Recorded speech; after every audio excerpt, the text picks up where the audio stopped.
Doom! Welcome back, everybody, to Let's Explore Doom / Chex Quest. This is E1M3, the toxin refinery of Doom. So let's get to it. There's a lot to sort of go over in this level, and mostly it revolves around secrets. This is a game that really starts building a lot of fast progression of secrets. So it's like this area goes to this area, goes to this area, but let's just note that we start off in the enclosed spaces that we're sort of used to, which means that we know that the space is going to expand once we open the door, but we also need to note something very important once we open the door. There are monsters everywhere! And I mean like a ton. New monsters that we haven't seen, an invisible version of the monster. This level, if we want to sort of sum it up very quickly, is really a change of pace from E1M1 or E1M2 because these spaces really don't offer a lot of security at all. If we're talking about level design as something that involves enemy placement, the enemy placement in this level is phenomenal, and it really changes the tone of the game by making no space particularly safe anymore, not even hidden areas. So here we have our natural inclination to either go right or left at the beginning of a level, but oh no, we can't move forward anymore because we need the blue key, which means we have to go around. I don't know if that's an intentional design choice, but it does sort of buck the trend that we've had before, which is usually to, in this case, either progress straight forward or turn and head to our right. So in this case, now we have to head to our left, which is a little different, but once again we have a ton of enemies. We have a barrel that can help us a little bit, but really there's a lot of enemies, and one of the things you can do is you can wait for them to come to you. And I think the deal with doors and enemies in this game is that the enemies can open doors, but they can't open key doors, right? Here there's going to be a lot of imps down below. It's nice if I focus on them, but if I'm not careful, I don't know if it'll happen here, but you can see I have this position of power, but it's also a constrained viewpoint, so if I'm not careful, an enemy can actually circle around from the side and hit me. So the game likes to give players chances to really sort of dominate the space, whether that's through their ability to move fast or their ability to attack enemies from an advantageous position. So like this right here.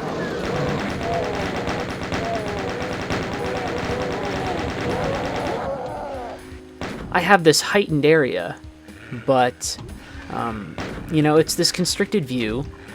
There's not much else I can do but shoot, and the game likes to give you high places to shoot from so you can sort of rain death down on enemies, and there's a great example of that later on in the level.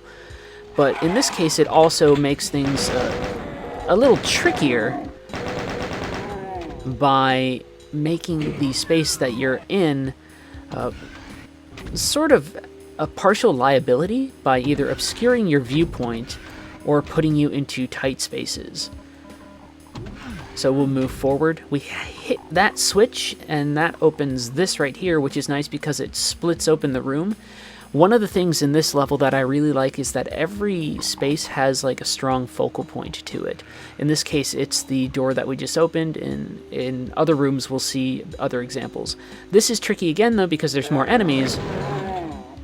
But the tight corridor is nice because we can pop in and out. It's dangerous to us too because the shotgunners can shoot us and their weapons are hit scan weapons, so we don't have a lot of room to dodge. But it's also something where we can funnel the enemies again and have the levels sort of geography / geometry empower us in very interesting ways. We see this space here and we know that that's an item that we can get. There's only been one case of an item that we can't get, and it's the armor in E1M1, or at least I'm pretty sure you can't get that unless you no-clip. Here's a miniature version, or sort of a take on the maze in E1M2, which now teaches us again that there are enemies around the corner, so you have to be really careful. But we can also take advantage of this narrow passageway, but if that imp got close again, I can't. You'll see here, if he fires at me, let's get him to fire at me. Imp. See, I can't really dodge that well. They didn't hit me there, they hit me there. So I can funnel enemies towards me, but at the same time, that has a certain cost to it. If you stay here, you might be able to hear another enemy. This is an interesting one. So it's invisible, right? Which I love the invisible enemies in this game.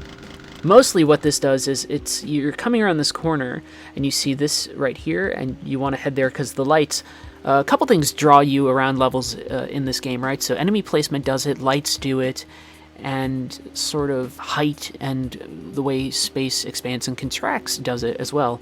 So in this case you saw lights and you also saw health packs, so you want to go in here, and usually when you do that the enemy's right in front of your face and just like it's a great moment. Here we grab the yellow key, which is important later on, but in a very strange way. If I move down this corridor, I don't know if you heard it, probably not. There's actually a door that opens very faintly, so I know if I go back up here, I can maybe get into this space. And this is one of our secrets. And like I was saying, nothing's particularly safe, so here it's a shaded area, we can't quite see the imps. And we run the risk of running straight into them, but now we're at the space with our supercharged sort of health orb, so we grab that, and that's really great. And like I said earlier, secrets build upon secrets in this level and in this game, so we move out of here into this space. We see that there's another space here we can get to very quickly. We open it up because otherwise we're blocked. Again, it's a space where enemies, you know, we're not entering into a space where we can just grab an item. Enemies are there, we have to be careful. There's no particularly safe space in this game, but this is one of the best secrets in this level because we get our rocket launcher, which is going to be really fun to use later on, particularly in one instance. But then again, secrets building upon secrets. Let's see if we can grab some armor. No, we can't because we're over 100. Secrets build upon secrets, so you go in here and you find your next secret. And you think that this might just be it. You come in here, you flip the switch, you wonder what this switch does, but you look again because you're always looking for textures that don't match up, and you see this one right here. So again, one secret to another secret to another secret to another secret, and we grab some more ammo for our chain gun, and we move up through here, and that lets us go back sort of to where we were. This is the elevator that was in the room where the imps were. So that's really exciting stuff.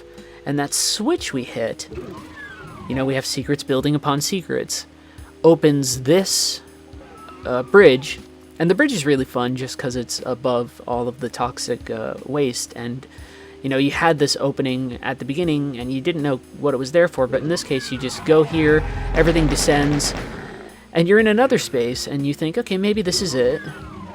But everything opens up, and you know, this is the space where we killed a lot of enemies before. If you hadn't shot at them, you could have come in here and there would have been all these shotgunners, so you think, okay, maybe I'm all set, so you head into the space, but instead there's enemies that come from this side,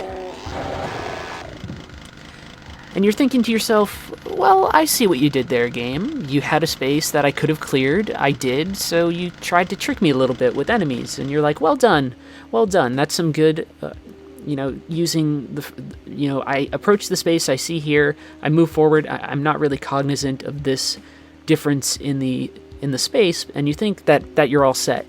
But then you move in here and there's even more enemies. So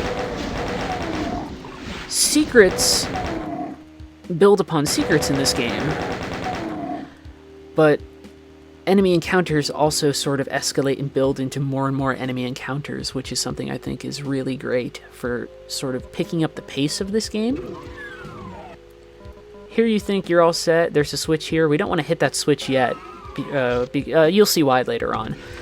But this is our next secret, and this is one that I really like, especially after you have the rocket launcher, and you see that you have rockets here, so it's really challenging you and telling you like, hey, this is the place to use your rockets, motherfucker. So you do that, you come in here, you take your rocket launcher, you have all this height, and you can fire on your enemies from above. The only tricky thing is that if you're not careful, you might hit the sides, and hit yourself with the rockets, right? So you have to be really careful, but it's, again, we've talked about these positions of power, sort of position of power, probably a hair metal band from the 80s, or something. But you have all of that space where you can just sort of stand above. It gives you the rockets to use, and you can just attack. And you've alerted more enemies, which means they're coming down this hallway towards you. But you feel confident after sort of asserting yourself in the space. Doom, as we keep on saying, is a game sort of about dominance, about expedient navigation or expedient disposal of enemies. I like this space because it reminds me of how influential Doom is in terms of level design. This right here reminds me of the Skedar ruins in Perfect Dark, which tended to have these open spaces with obelisks, which is another thing where we have a focal point in the center of a room. And I don't think, when Rare was making Perfect Dark and designing the Skedar ruins, they were thinking, okay, we want it to be just like that room in E1M3, but you can see that Doom really, and I didn't mean to shoot there, really sort of establishes some interesting, not necessarily rules, but trends for level design. So focal points in spaces and multiple pathways and all sorts of fun stuff. Because this is our focal point too. We have a pit, we have some health, and you want to go down there, so it's like I grab the health if I want to, and you think you're stuck, but nope, you can just raise up the space, which is really fun, sort of jumping down and then rising back up. And again, we have light and some environmental details guiding us to certain areas, so we have the flickering lights showing us to move here, but we also have the corpse. But we have to be careful, as always, because there's always enemies in wait, hiding to attack you in Doom. But the tight corridors is also great for your chainsaw. And the way that the demons move towards you is a great way to sort of get mileage out of that weapon that you don't necessarily use all the time. This is a fun space. So you have the blue key on the pedestal, which is fantastic, and you grab it and everything goes dark and the imps show up, but if you have the rocket launcher, you can just fire into the tight space. And again, just totally decimate your enemies. Or really annihilate. If I decimated, there would still be like 1/5 or 1/10 of them left. I'm not a math person. Decimals, that's a thing. But you have that tight space, as opposed to this big open space, so you're moving from open to small again. And in that space, if you're smart about how you're using your weapons, you can really, once again, sort of assert dominance, which is nice because this level has done a good job so far of trying to overwhelm you, but there are spaces in it where you feel fairly confident. So now we finally have the blue key, we can move forward. There are enemies in this space. Like I said before, enemies can't move past key doors, or at least I'm pretty sure they can't, right? So there's a little bit of safety here, but you want to get into that space and just start shooting. Again, we have focal point in the room with the pit, we have height, we have some dynamism because of the flickering lights, and we move forward and there's all these tight spaces again, which is space that's really trying to capitalize on the enemy types that we have. So shotgunners that can, hit you with hit scan weapons, imps that really you have to dance around their weaponry, or their fireballs really. It's not really weapons. And you have this big space where you can just sort of, the enemies cluster up and you can really mess with them. And this sort of takes you towards the end of the level, which has all these imps above you. But if you're paying close attention again, you can hear a door opening and closing, so you know that something is nearby. This is really cool from a presentational standpoint, because the stairs rising up is just really fun to look at, and it's fairly dramatic. And so you have the end of the level, or you think you do, but really you can go back and get the secret, which is right here. And this is a fun one too, because a couple things are going on. One, if you don't have the chainsaw, you get it, and then you can use the tight space to attack the imp, like so. A lot of things too, enemy placement and weapon placement tends to complement each other. So tight space, chainsaw if you don't have it, tight space, enemy that you can run up to and just sort of like totally mess with. And this is really fun. So this is where the yellow key comes in. If you don't have the yellow key, you're like, what do I use it on? But it turns out it's for another secret. And this one has a ton of items, but there's also a lot of enemies outside, but you run in and you grab all these items. And one of them is invisibility, which doesn't mean that enemies can't see you, but it makes them harder to see you. So if you don't want to kill all these enemies, so it's like they miss hitting you, and now, enemies that hit each other, they fight each other. So I was invisible, and now they're sort of fighting each other, which is really cool.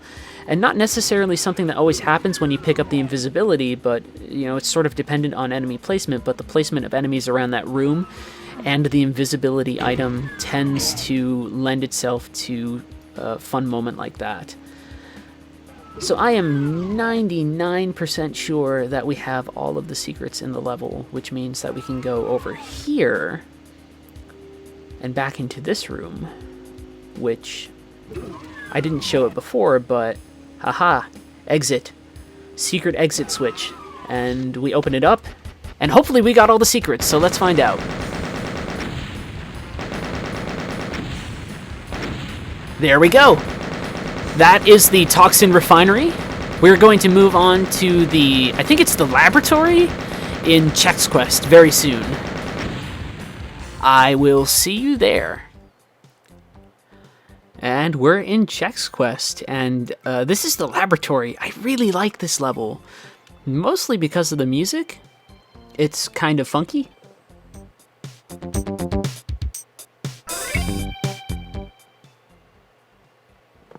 But I also think it's, even though there's a lot of things that get in our way, it's fairly well designed. So we head in here, and it's nice because we get to start behind these enemies, which means we can use all of our fun tools. And we have the storage area down here. A big thing in this level is going to be light and darkness, which I think is really fun. I still don't think the secret language of Chex Quest is that great. Here we get our chainsaw equivalent, which is like a magic spoon of science. We're not going to really use a lot of that. We're going to use... we'll use that for now. This is a secret right here. Opens up. Gives us a map, which is awesome, because now we pretty much can see the entire level. One of the crazy things is that some of the secrets in this level aren't marked as secrets. So like this switch, I think technically counts as a secret because it opens up this hidden area in front of me. But that's not really a hidden area, right? It's just I opened a switch and this happened to be a space. But I think it counts towards one of the secrets. So if we check the map, I don't know, it's really hard to quantify what is and isn't a secret on this level. Which is a shame, because otherwise I think the way that it is designed is really fun. I think there's some really cool hubs that exist, and it's easy to navigate. And I think if you're looking at Chex Quest, which is really this sort of really just average thing, this is a level that has a lot happening in it. You always have all these science equipment things. You have this fun stuff on the board, science experiments. The square root of 2 equals Chuck, which I think was the name of the level designer. So just like all this goofy stuff, and the music's nice, and it's not as interesting as Doom with like height and other things opening and closing, and the secret language of this map in particular isn't particularly great. So like this right here, we'll return to it, right? But it's right in front of us. And of course this is, we always stress, a game that was, made for children, or at least marketed largely towards children, right? But I feel sometimes that the way that secrets are handled in this game are a bit reductive, but I still enjoy navigating my way around the space. So and here the big thing is, Chex Quest is really big on obstructions. We talked about that a little bit in E1 E1M2 with all the boxes in the opening segment, but here we get that a lot too. So the shelves and more boxes, and you don't have as much freedom of movement as in Doom, but you do have chances to sort of like pop from cover and shoot enemies. So here's secret number 2 then. It's not really much of a secret. It just sort of gets you back towards the start of the level a little faster. Although that still is smart secret design because it makes travel a little bit more expedient. And once again, we have this here, which you might forgive yourself for missing, but you just turn around and that's your other secret. But I have so much armor that it doesn't matter. But you move forward. And the big thing in this level is the light and the darkness, the contrasts. Entering into spaces like this, which are sort of minimally lit. And like I said, here we have, again, obstructions, but it allows us to sort of circle around our enemies and do stuff. This is actually our shotgun equivalent, by the way, the large sorcerer. You'll see in a second why that is. We do a little reload every time we shoot.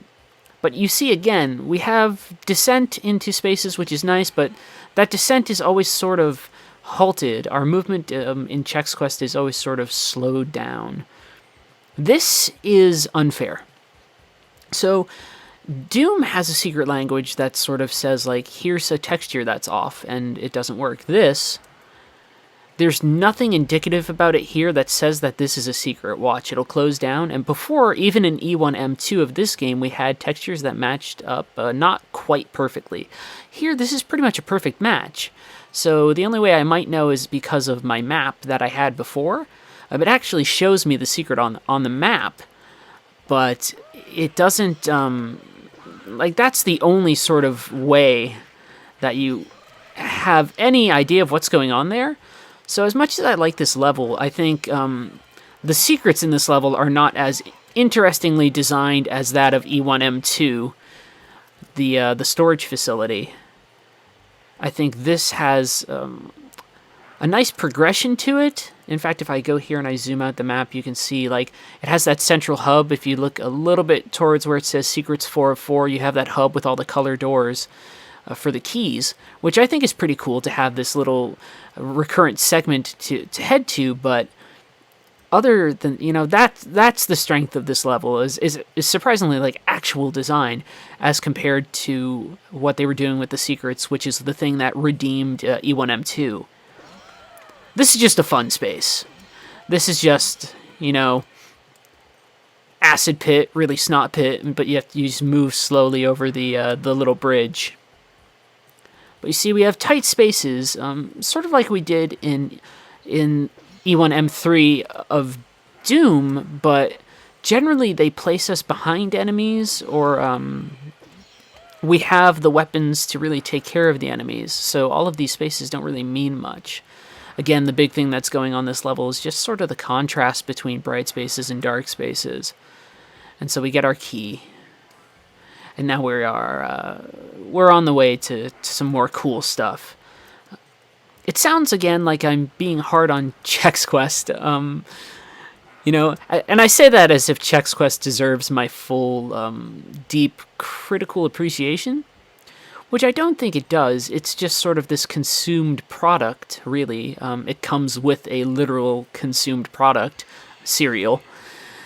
But still, I think we should never get... I mean, if we're doing a series like this, and this is just about having fun, but we shouldn't let this game completely off the hook. Because level design in Doom WADs, or WADs, it's really good. The Doom editor, once people really understood it, is this really great tool. And there are editors today that even increase our knowledge of how to use those spaces and create interesting spaces.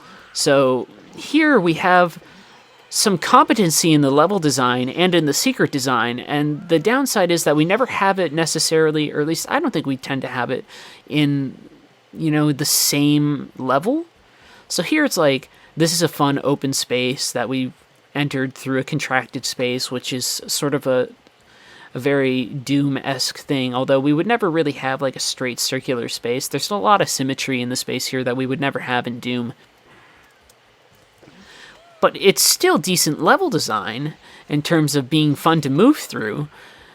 But there's still, like, you know, you have all these obstructions, and the secrets aren't half as fun to figure out as in, you know, even, I would argue, E1M1 of this game, where at least you could look at a painting and it would have, like, some snot on it, and you would be like, that's a thing. Like, here, this probably, like, I would make this count as a secret, because it's, like, a really indicative thing where you see some textures behind this texture, so you can just go behind it.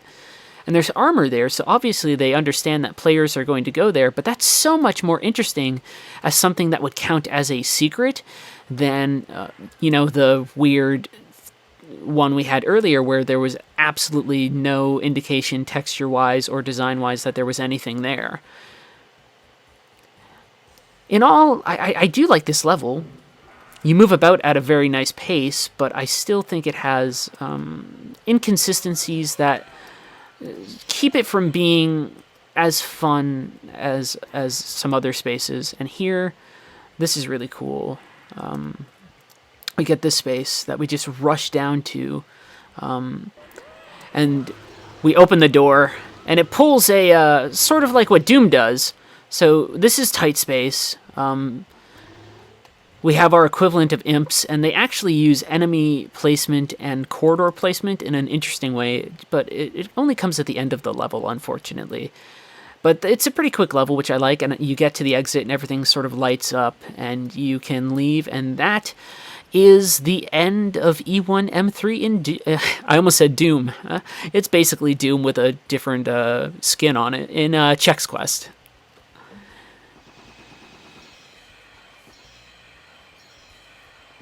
There we go. 100% secrets.